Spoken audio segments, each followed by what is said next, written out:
अस्सलाम वालेकुम बच्चों, मैं उम्मीद करती हूँ आप खैरियत से होंगे। बेटा आज हम फर्स्ट टर्म का लास्ट चैप्टर पढ़ने जा रहे हैं जिसका नाम है हजरे अस्वद की तनसीब। सबसे पहले मैं आपको मीनिंग बताऊंगी। हजर का क्या मतलब है? पत्थर। अस्वद काले रंग के लिए इस्तेमाल होता है और तनसीब का मतलब होता है लगाना, यानी कि हजरे अस्वद को लगाना। जब हजरत इब्राहीम अलैहिस्सलाम खाना काबा की तामीर कर रहे थे तो हजरत जिब्राईल अलैहिस्सलाम ने जन्नत से हजरे अस्वद लाए और हजरत इब्राहीम अलैहिस्सलाम ने खाना काबा की दीवार में नस्ब कर दिया। काबा का तवाफ हजरे अस्वद से शुरू होता है और उसी पर आकर खत्म होता है। हजरे अस्वद को बोसा देने से तमाम गुनाह माफ हो जाते हैं। हुजूर सल्लल्लाहु अलैहि वसल्लम की उम्र 35 साल थी तो उस जमाने में हजरे अस्वद की तनसीब का झगड़ा खड़ा हुआ। काबा शरीफ नशेबी जगह पर था, यानी कि नीची जगह पर था और उसकी इमारत काफी पुरानी हो गई थी। बारिशों और सैलाब की वजह से इमारत को काफी नुकसान पहुंचा तो कुरैश ने काबा शरीफ की दोबारा तामीर शुरू की। जब काबा शरीफ की दीवारें बुलंद हुई तो हजरे अस्वद को उसके असल मकाम पर रखने का मसला पैदा हुआ। हर कबीला चाहता था कि हजरे अस्वद को दीवार में लगाने का मुबारक काम वो करे। उस पर झगड़ा हुआ और कई दिन तक जारी रहा। आखिर ये तय पाया कि अगले दिन सुबह के वक्त जो शख्स सबसे पहले मस्जिद हराम में दाखिल हो वही उस झगड़े का फैसला करे। दूसरे दिन सबसे पहले नबी करीम सल्लल्लाहु अलैहि वसल्लम मस्जिदुल हराम में दाखिल हुए।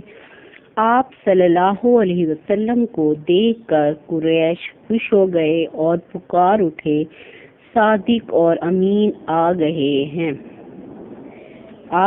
हैं, हमें उनका हर फैसला मंजूर है। आप सल्लल्लाहु अलैहि वसल्लम ने झगड़े का हाल सुना और उसके बाद एक चादर मंगवाई और हजरे अस्वद को उस चादर पर रख दिया।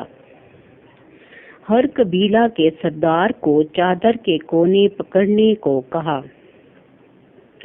चादर को पकड़कर उस मकाम तक ले आए जहां तक उसे लगाना था। जब हजरे अस्वद उस मकाम तक पहुंच गया तो आप सल्लल्लाहु अलैहि वसल्लम ने अपनी मुबारक हाथों से उसको उसकी असल जगह पर लगा दिया। इस तरह आप सल्लल्लाहु अलैहि वसल्लम की दानिशमंदी और अच्छे फैसले से तमाम कबीले वाले खुश हो गए और लड़ाई का खतरा टल गया। बेटा ये वजाहत थी आपके चैप्टर के बारे में। अब मैं आपसे इसी से मुतालिक कुछ सवाल करती हूँ जो आपके वन वर्ड होंगे। हजर का मतलब क्या है? पत्थर। झगड़े का फैसला किसने किया? हजरत मोहम्मद सल्लल्लाहु अलैहि वसल्लम ने। मस्जिदुल हराम में सबसे पहले कौन दाखिल हुआ? हजरत मोहम्मद सल्लल्लाहु अलैहि वसल्लम। आप सल्लल्लाहु अलैहि वसल्लम ने क्या मंगवाई? चादर।